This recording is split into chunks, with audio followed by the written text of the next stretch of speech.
Welcome, everyone, and thank you for joining us today. And thank you for joining ISM New Jersey's webinar series.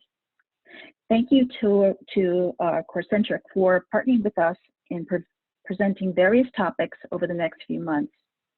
Please make sure to use the question and answer tab or chat for any questions you may have. Today's presentation will be on the vital need for procurement in a pandemic and beyond.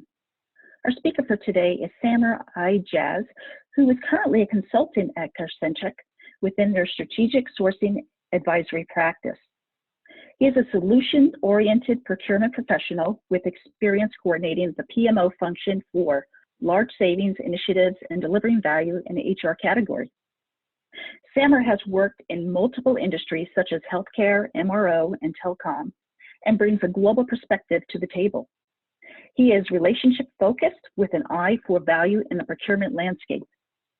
Please help me welcome Samer. Thank you very much, Kathy. I really appreciate it, and welcome to our audience here today. I really appreciate everyone taking the time to spend a little bit of time with me today and discuss the vital need for procurement in the pandemic and beyond.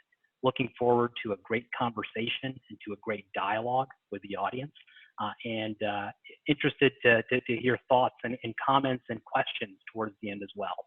So before we get started, I want to just also take a quick minute to recognize and hope that everybody is staying safe and healthy in this unprecedented time.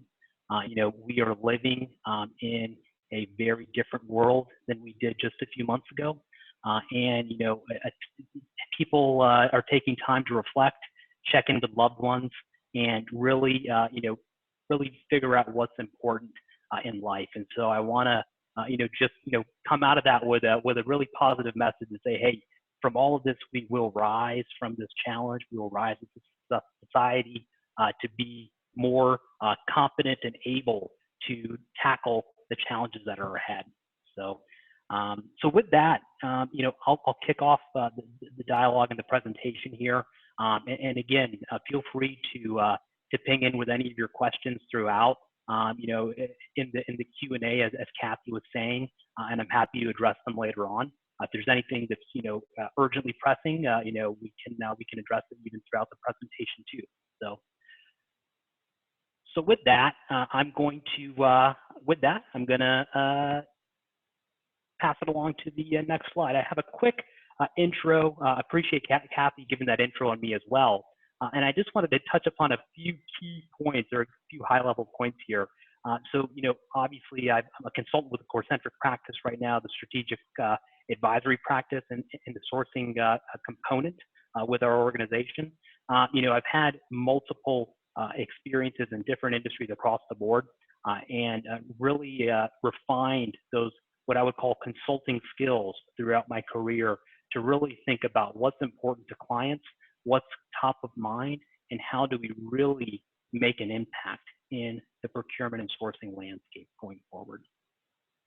In addition to that, as Kathy mentioned, I'm an HR practice lead for our organization. And one thing that I want to bring up in that is that HR truly plays a key and vital role in COVID-19 responses for different organizations, making sure that employees are interconnected in messaging, that they know what's going on, that they feel like they're a part of the process is really important. And so, with that HR lens, that HR hat on, I really always think about what are ways that companies and organizations can really bring their employees along for the ride, if you will, and make sure that they're a key component to that response. I like to always also bring a little bit of a personal aspect to any intro. And so obviously these days, travel is not a reality for virtually all of us. at this point, and we don't know when we'll be able to travel again like we used to. But yeah, to maybe daydream and wanderlust a little bit about the experiences that we've had in the past and potentially the experiences that we want to have in the future. I'm a huge travel enthusiast. I love traveling around the globe. I've visited just a little upwards of 34 different countries, and I've visited about 40 different states within the United States. So, for any of you on the call that love traveling, I'm right there with you. I'm right on the same boat, and I love, understanding different cultures and gaining appreciation for different areas across the globe and what they can teach us and what we can teach them. So I think that those are all really important points. All right, so quickly before we jump into the actual meat and potatoes of everything today, I wanted to just high level go over a couple of things that I want to cover. So one is going to be talking about the organization procurement maturity. So I want to talk a little bit about what I call the maturity spectrum of procurement organizations, and we'll talk a little bit more about that and talk about organizations that are mature, organizations that are what I would call performing, and then others that are basic. Second, I want to touch upon procurement in the news, talking about how procurement is really relevant here and now in today's world. People are learning about procurement, and this is a great opportunity for us as procurement professionals to leverage that, to help educate people and explain what we do to help push our industry forward. And last of all, and most importantly, in the piece that I want to spend the most time on here today, is how procurement can lead and how world-class procurement can lead. How can we take that baton forward and move our industry forward into the next era, as I would call it, into the next phase, right? And make sure that we're able to really play an impact and a vital role, not only in our businesses, but also in society. All right, so jumping into the procurement maturity matrix, what I've done here is I've essentially outlined and established some high-level ideas, some high-level observations of where different organizations fit along what I call this procurement maturity matrix. Now, the one caveat I want to make is that these are not all cut and dry. These are not all set in stone. Just because I threw technology into mature does not mean that all technology firms necessarily always fall into that mature category. They're more so just observations for us to take forward to really be able to understand, where do companies or where do industries generally fall on the spectrum. And so what I want to do for a second is spend a little bit of time talking about each one of these three maturity phases or categories. So the first one is that mature phase. And what I would call organizations in this phase, organizations that have a robust procurement operation, ones that have a strategic mindset and really think about how they can full spectrum procurement within their organization and not just thinking about just the tactical day-to-day. These are companies in the consumer goods realm like Johnson & Johnson, Nike, Unilever, Procter & Gamble. In the technology field, these are companies that we know all too well these days, Apple, Google, Salesforce. In the agriculture space, I'm here based in Illinois, and so Archer Daniel Midland is a huge provider in the agriculture space. So that's definitely one great example there.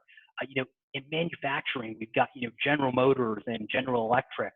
We've got Ford Motor Company, and it's interesting to see nowadays that companies in that manufacturing industry some of them are stepping up to the plate to help out with this COVID response, helping to make vital equipment that's needed for this response, ventilators and other machinery that's needed to help save lives.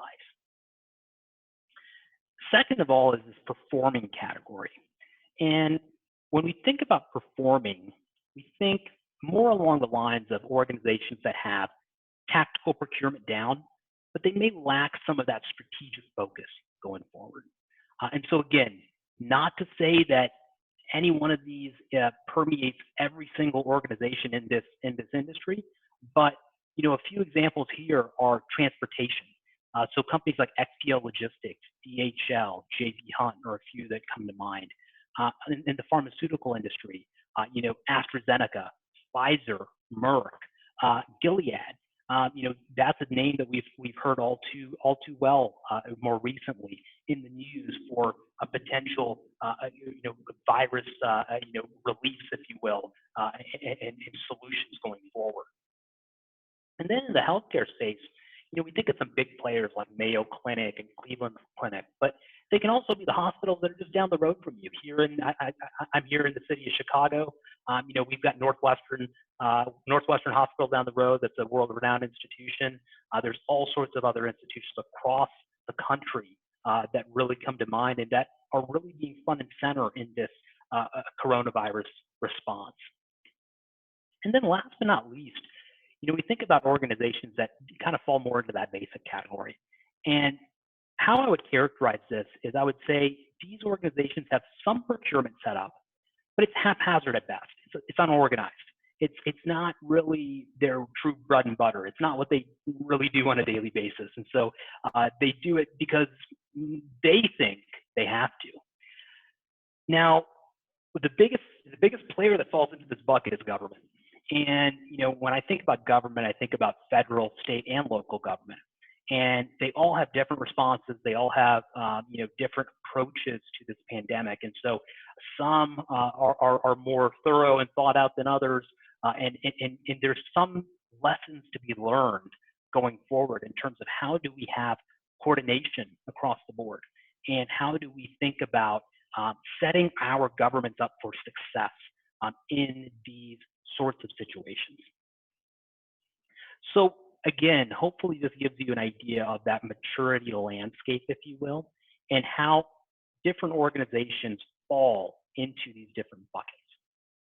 Now, I'm going to quickly poll the audience. This is one part that I hope people will jump off of mute and hopefully participate here. But what I really want to know is, based on the maturity model that I just outlined for everybody, I want to understand, what organization are you a part of?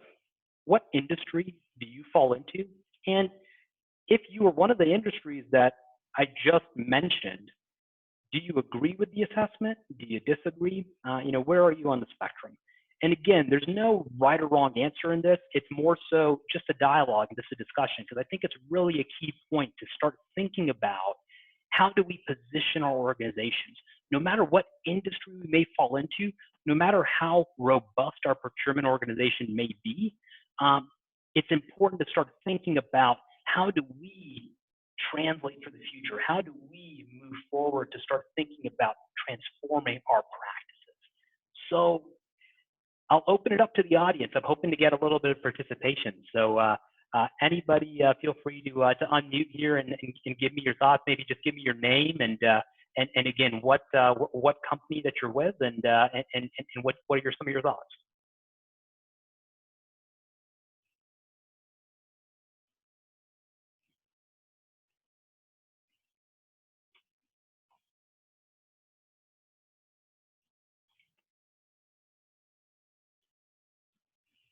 All right, so it looks like we've got a question from Sue as well about procurement maturity performance consistent across different countries. So that's a great question, Sue, and I think that looking at procurement maturity holistically, most organizations will have variations across different countries. Many of the clients that I work with have different maturity in the US than they do even in neighboring Canada or neighboring Mexico.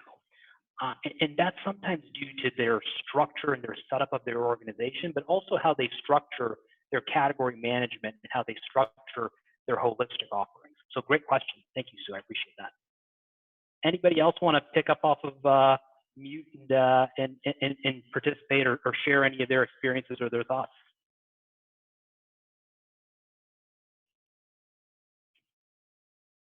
All right. Well, don't jump all up at once, but we can leave more questions to the end if need be. Looks like we've got one more from Sue as well. Do you have supplier diversity in a critical component to defining maturity? So yeah, supplier diversity is definitely one very critical component to defining maturity. But I would say it goes even further than that. And the second piece is, how do we look at things from a strategy perspective? So you can think of your strategy from how do you engage suppliers and how do you interact with those suppliers, but you also can think about strategy from a even higher level vantage point and say, how do I balance value and cost? How do I balance other things going forward in my organization? So I hope that answers your question there, Sue, and I appreciate the involvement there. All right. Well, I'll go ahead and continue on. If anybody wants to potentially percolate on the thought and give some comments later on, we're happy to entertain that. So, all right. So moving forward, the next piece that I wanted to talk about, this is the second piece on the agenda, is talking a little bit about procurement in the news. And so what I wanted to talk about was, some quotes, some things that we're seeing right now that are front and center regarding procurement. So, we're seeing right now different governors from across the country. Here in Illinois, J.B. Pritzker is our governor. He's mentioned that, our procurement effort aims to supplement our existing supplies during this period of increased need. That's a really profound statement, because that means that procurement is really playing a role, and a vital role, to help supplement some of those existing supplies and some of those existing resources going forward. So that's really one key important component or an important piece. We have Stephen Bald, who's a government procurement expert, that talks about the fact that there's a need to impose some form of regularity and establish order over the procurement process. He couldn't be more right. It's really important to have structure, order, and also think about things methodically when you're thinking about your procurement setup. And, governments and countries are adding tremendous amounts of resources right now to their COVID relief funds. A Manitoba government leader, referenced the fact that they're increasing their commitment to COVID, their COVID procurement fund by $300 million, right? So this is top of mind, and the decisions that procurement leaders make right now will help save lives on the front line, right? There's numerous hospital CEOs, Fortune 500 executives, and other individuals who have said all sorts of things that relate to sourcing and procurement these days, from different news interviews and articles and everywhere across the board. You see people talking about sourcing and procurement more and more these days. And the one last thing I want to leave you with, at least on this slide, is talking a little bit about, one certain example. So we think about PPE right now, and so we talk about this procurement fund that this Manitoba government is increasing, every day here to $300 million. When you think about it, you think about, for instance, things like PPE and critical masks that are needed, and you think about a surgical mask that used to cost 20 cents, maybe to 80 cents at the most, and now you'd be lucky to find a surgical mask for less than a couple of dollars a pop, if not up to sometimes $20, $30 for a a one-time use mask. So again, there is an ever-prevalent need for procurement to step up and to really be a leader to help find creative solutions to the problems, especially that government is facing right now. But not only government, Fortune 500 companies, any organization that has any sort of procurement setup or needs a procurement setup is a prime candidate for this. All right, so now I'm going to transition a little bit into that world-class procurement and talking a little bit more about, what's important to procurement at this time and how is this really more relevant to you and to your end and to your end goals. And so a couple of things I wanted to focus on right now. One of them is supplier relationship management. So how do you reinvigorate your relationships with your suppliers at this crucial time? Those relationships are critically important to your success anytime, but especially in an era that we're living in right now. And you'll notice as we continue to go on in the presentation that I'll reference supplier relationships numerous times. And that's by design because, again, they are critically important to your success and their success and the success of society as a whole. The second point is looking at procurement as a strategic partner. So what do I mean by that? What I mean by that is that we enable the business to focus on their core competency and drive increased value. That's what the business does best. Whatever industry that you're in, let the core business unit focus on products that are going to make a difference out in the world. Let the core business focus on what they do best. What is the bread and butter of the organization? And help procurement be positioned as that strategic partner that can help enable those goals. That is really key, and that is really important, especially nowadays. Third of all, talking about balancing cost and strategy. And I think that this, by far, of all three of these points, is the most important point of all of them. And what I mean by balancing cost and strategy is that you don't sacrifice strategic goals for cost savings and optimization alone. That would be foolish. What you want to do is look at the holistic picture, look at the total cost, and build a strategy around that. Look at how you can position your organization for the future so that there is value in the long term. Not so much just looking at how can I acquire or purchase something for the best price today, but what's the total cost of that going to be in the future? One example I like to bring into this is that so again, I referenced or I mentioned that I work primarily in the HR space for Corecentric and serve as our HR, what we call subject matter experts. And so in one of my projects and in one of my endeavors that I had with a client, we were looking to optimize payroll solutions for this client. And we were essentially looking at, a current solution that worked for them, but didn't work necessarily perfect. They had acquired some businesses along the way, so they had different systems for different businesses with different suppliers. And so we were looking to integrate everything all into one. And so fast forward to the end of the project, we actually ended up selecting the vendor with the highest cost. And most people will think, well, why'd you do that? And we actually ended up picking the vendor with the highest cost because they increased valuable business synergies. And subsequently, they helped keep the total cost of the program down over a 5-year period. So again, we were looking at the long term. We were looking at the future, not just who's going to be the cheapest vendor here and now, who's going to have the cheapest setup costs, who's going to get their foot in the door for the lowest cost, right? So again, always thinking about what's that total cost of ownership when you're looking at a problem or when you're approaching a procurement-related initiative. So next, I want to talk a little bit about how procurement can really lead in this time. And I think that this is of utmost importance.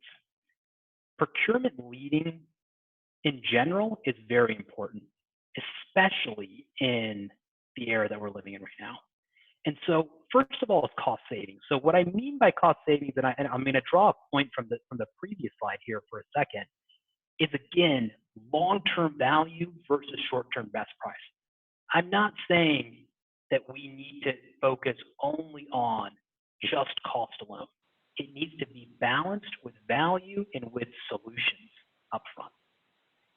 Second of all is optimization. So how do you show the value of the saved resources, time, and even money that procurement is bringing to the business? That optimization that procurement helps enable will really help your organization do what you do best and have more resources to do it. You know, an example I like to bring in here is a company like Apple. Apple has had wild success in the last few years, but the company wasn't always successful. Back in the day, Apple was failing miserably as a company. And Steve Jobs, who was one of the co-founders of Apple, came back to help run the organization. And when he came back to help run that organization, he looked at the product line of the organization and said, I want to cut 70 to 80% of everything here. He was using what we call the Pareto principle of 80% of value is driven by about 20% of the products, or 20% of the effort, the biggest amount of effort that you're putting into your organization. And he was spot on. He focused on a couple of really key successful products and built an amazing foundation of a company to move forward. So once again, how does that fit into this picture?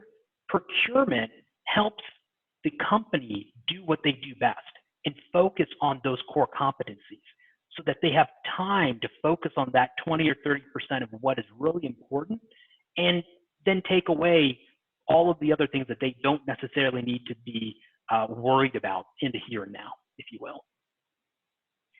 And lastly, the last point I want to mention is talking about partnership.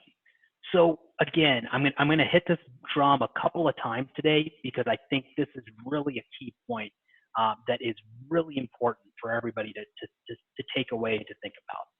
And this value of partnership, what I want to mention here is that it's both internal and external. Not only should you engage your internal business partners, but you should obviously also be engaging your external suppliers. You should be leveraging partnerships that are key to procurement success. Those are the things that are really going to make a difference and make value in the organization for the long term, and really, again, set the organization up for success going into the future.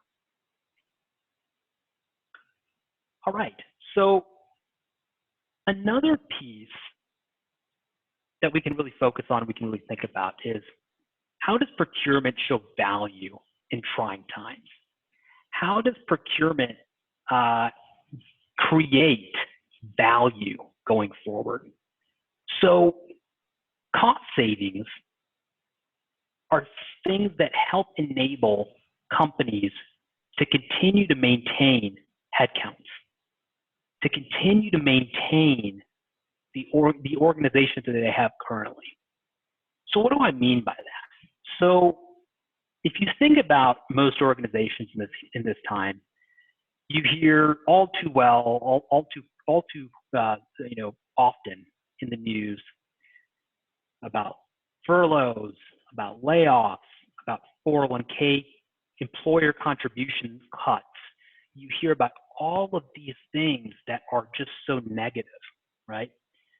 And what's driving a lot of that is that most companies think about the largest cost centers and where the most opportunity is to make quick impact in costs. So what's one of the largest cost centers for an organization? Payroll, right? So they first look at that. And that's what leads to a lot of those furloughs and those potential layoffs. What I would challenge organizations and the leaders in your own organizations, and especially people in the HR space, is to think about that a little bit differently. Think about the payroll and retirement plan administration costs that are going into all of your cost centers. So everybody has a payroll administration partner or supplier, most likely. Most people have a retirement plan administrator.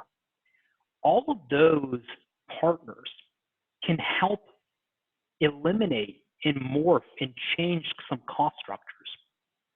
I recently wrote an article about how we can look at those admin costs, right? So typically speaking, in the retirement plan space, we could see fees of between 2 and 5% to manage those retirement plans.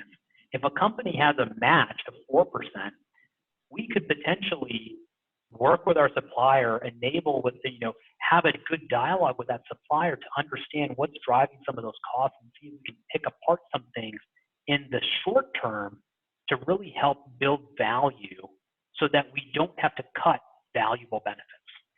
In the payroll space, we can do the same thing. We can work with and collaborate with our payroll providers to think about creative solutions as to how we can maintain headcount and payroll and not have to look to those dire situation straits of actually having to eliminate jobs. So again, all about thinking creatively about programs. Second of all, thinking about sourcing optimization and how that really allows for business flexibility. Sourcing optimization allows, again, the business to focus on things that are important to them instead of focusing on costs. And what I mean by cost, I don't necessarily just mean dollars and cents. I mean value as well. So again, thinking about that holistically, always think about how sourcing can bring the right mindsets to the table and go forward. Third of all, it's supplier relationships. And again, I'm going to beat this drum one more time. So these supplier relationships really become valued partnerships, especially in these times. And what I'd like to say here is that, suppliers are people too. I would really, really, really encourage folks to check in with the suppliers that you work with. If you are a supplier, check in with your customer. If you're a customer, check in with your supplier. Those relationships are really important. Pick up the phone, talk about what's going on right now and your current COVID era responses. Talk about how it's affecting your business. Talk about how it's affecting their business. Have a good dialogue about what are the strengths and weaknesses of both organizations and how you both can complement each other going forward and work with each other. There may be some opportunity for cost concessions in the short term for longer term value partnership in the long term. There may be other abilities to work together to collaborate when one partner potentially has more flexibility in the current here and now.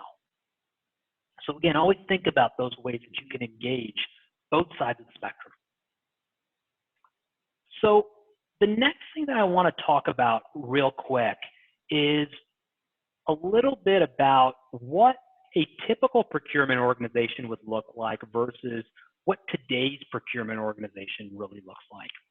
And so when I think about this, or when I talk about this, what I really want to focus on is that procurement maturity matrix that I talked about before.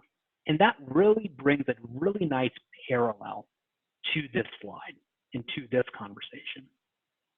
So on the left-hand side of the screen, you've got things and attributes that are really synonymous with basic organizations, of basic maturity. On the right-hand side of the screen, you've got things that are synonymous with organizations that are mature, they're strategic, they've got a good game plan or a good roadmap. And then somewhere in the middle where the arrows are kind of, drawing the line there, you've got that, what I would call performing state where you're, chugging along and you're doing the work. So this picture really helps us think about procurement from a different angle. Again, things that are synonymous with those basic organizations, they're always just concerned with the best price. They act really reactively and sometimes tactically. They don't have a lot of data. They're hampered by that, but they just don't have data at their disposal. And they treat procurement as sometimes a bureaucratic agency that's somewhat of a necessary evil, and they couldn't be more far from the truth. They're more wrong in that perspective. And then when we think about organizations that are really providing value, those are the ones that are committed to that best value. They take those proactive steps. They have data at their disposal, but they not only just have the data, but they use the data to their benefit, and that they're a trusted business partner. That is really a key, is being a trusted business partner. One example I want to bring to the audience about this, about being a trusted business partner, is, again, from one of my previous client engagements. I worked on a road mapping exercise with a previous client to walk through what were going to be some initiatives upcoming in the next year or two for procurement to help partake in. And those conversations show that procurement is committed to value and being a partner, and not just being involved to cut costs. A lot of those dialogues and those conversations focused around not necessarily how we can minimize spend. Yes, that's a part of the conversation too, but they more so focused on how can we involve procurement early on? How can we make procurement a part of the process at the very beginning so that we can help enable and drive value? How can procurement help them do things that they've always thought about, but they haven't actually acted on? Are there certain suppliers that they've wanted to engage previously, but they just haven't had the time? Are there certain relationships that they've wanted to cultivate, or certain ideas that they want to explore, but they haven't necessarily been able to do so? Those are things that procurement can help them realize, roadmap, and think about for the future, and put together a holistic plan. So at the beginning of the presentation, I talked a little bit about how to really utilize this moment when procurement is really front and center. And now I want to talk about how to continue to keep procurement front and center going forward. So it's really important to think about a couple of different things. The first is being a good educator. Talking to folks about what we do and why it's important. The current news makes it more relatable to people. It inspires me when I hear the word sourcing and procurement being broadcasted on news, because it brings a relational focal point to say to friends and family and to other folks, hey, that's what I do, right? I feel like a lot of times for us in this industry, we have to explain sometimes what we do, how we do it, and this enables us to capitalize on that situation, that scenario, and really have a dialogue about what do we do, how do we bring value, and how do we, again, get involved early on in the process. Second of all, is showing quick wins, especially in an organizational setting, especially in a business setting. How do you make the case for continued engagement in procurement? A couple of examples of quick wins are doing a quick negotiation with a supplier, recalibration of needs that leads to savings opportunities down the road. But to do all of that, you need buy-in from the end business. And doing those quick wins will help enable you to get buy-in from the business. That is so critical and is so key. Another piece of this is value proposition. So talking about fostering relationships, cultivating savings, and again, letting the business focus on what's their core competency. That's really the big value proposition of procurement, is that you focus on what makes the business great. We'll help you focus on everything else that can enable those dreams to become a reality. The next is metrics. So talking about metrics and facts and how those will help win over skeptical people. People that may not be bought into the process, people that may not necessarily be sold on involving procurement in the process. Once they understand some of the metrics, understand how procurement can really impact, they'll be won over. And they'll understand that those drivers of cost for the business that procurement can help optimize is really valuable. And last of all, again, partnership. And again, I couldn't stress this point more, but the piece of partnering with the business to understand needs, road mapping, having those sessions to brainstorm future needs, not always being cost focused, but thinking about future growth and value, most importantly, is really important.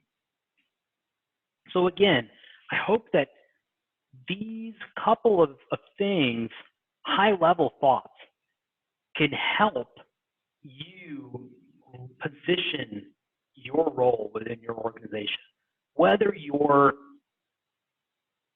more on the front lines of a procurement organization, whether you're thinking more about strategy, whether you're an end user and you just need to involve procurement, whatever it may be, all of these, what I would call principles, funnel in and factor into things going forward. So one other piece is just some pretty straightforward things about what you can do going forward. And I find that sometimes it's great to talk about things on a high level, and it's great to talk about concepts and theories and ideas, but how does that all boil down to some what I would call true action items for everybody to take away and to walk away with outside of this conversation? The first thing I would say is to really just pick up the phone and call your preferred suppliers. You're not going to have time to call everybody. You have to be strategic and be mindful about who you decide to engage. And again, those are going to be different for every organization, but you should be engaging the suppliers and the folks that have the most value for your organization. Again, focus on the 20 or 30% that are the most strategic, most valuable in this time specifically. And continue to think about what you can do to help, what they can do to help, and how holistically the whole picture and the whole spectrum can be optimized with both participation from both sides of the spectrum. The next thing is thinking about focusing on value outside of just the lowest cost. Lowest cost is great, but there's a value proposition too. There's a total cost of ownership that comes into this component that everybody should be mindful of. So again, think about value, not just cost. And lastly, really communicate with your business partners. Over-communicate with them. Ensure that they know who you are. That's really important. A lot of times, there may not be relationships established with everybody in the organization. And I would challenge everybody here to think about how they can continue to build relationships within their business, because those relationships are so key. Again, internal relationships is specifically what I'm talking about here with business partners, but it also goes with supplier relationships as well. So those are all things that can help funnel a great dialogue, great conversation, and great success for your holistic organization. So another question that came through my mind as I was putting all of this together was, is there a new hero emerging in our society? Is there something to be said about procurement professionals? And, when I think about this, I want to first and foremost take a step back and just say how much gratitude and thanks we all have to give to all of the frontline workers who are working day in and day out to protect us, to help us, and to move things forward for us. And those are the nurses, the doctors, the firefighters, police officers, paramedics, grocery store workers, pharmacists, delivery folks, and I'm sure I'm leaving a few out there as well. But those are the folks that are on the front lines and really helping us get out of this pandemic and get out of this on the other side fighting versus be defeated. And, the thought that came in my head was that procurement professionals really are emerging as people who help others get what they need at the right time. We're helping to save lives by orchestrating things like PPE, making those things available when they're needed. We're helping to put valuable supplies in the hands of those who need it on the front lines to make sure that they have all of the tools that are necessary in this fight. And one example I'd like to bring up here is in the state of Illinois, where I live here, the government was trying to procure about $2 million worth of masks, and they were having some trouble actually sealing the deal on it. There were some payment issues that they were running into at the last minute, and it looked like they were going to lose that order to somebody else who was vying for it. It happened so that that supplier was actually here in Illinois, and the procurement professional that was involved in engaged in the deal, when most people said, "Well, we've lost it," the procurement professional said, "Why don't I take the check? Why don't I go and work with finance? Let me cut the check for $2 million, and why don't I run it across town to seal the deal on this order to get it all buttoned up, right?" That's an example of somebody who's going the extra mile, who's just doing what it takes to get things working, right? Is that an ideal system by any means? Not at all, right? Those are some of the reasons why, I alluded to the fact that there are some more basic thoughts and basic organizational components to things, but it helps show that we play a vital role and part in the society. And so by no means am I trying to compare us to the vital doctors, nurses, and firefighters, and paramedics, and police officers who are saving us on a daily basis. But I challenge us to think of us and start thinking about how we're really playing an impact in a role in society. So, I think that's a really powerful message. So to wrap up here, I wanted to just remind everybody about a few key things. And again, one is talking about procurement and how it's front and center today. Procurement and sourcing are going to continue to be in the news. We should continue to leverage the spotlight to make inroads in our own organizations, help educate our family and friends on what we do and why it's so important, and really make an impact in our communities. Second of all, we should continue to leverage our relationships to achieve goals. Again, partner with those trusted suppliers, business partners within your business to help the business function and continue to move and drive progress forward. And thirdly, don't let procurement fall out of that spotlight. Continue to let procurement be top of mind for everybody. That's going to be really important, because when the dust settles and when things start to go back to what I would call a new normal, right? From what everybody's telling us, there's going to definitely be a new normal for the foreseeable future. But when things start to get back to that new normal and even the normal that we were used to previously, don't let procurement fall out of that spotlight. Doing all of these things will really help enable your function and your ability to make a difference and make an impact. So with all of that, I'll open up to any questions. I know that we had a few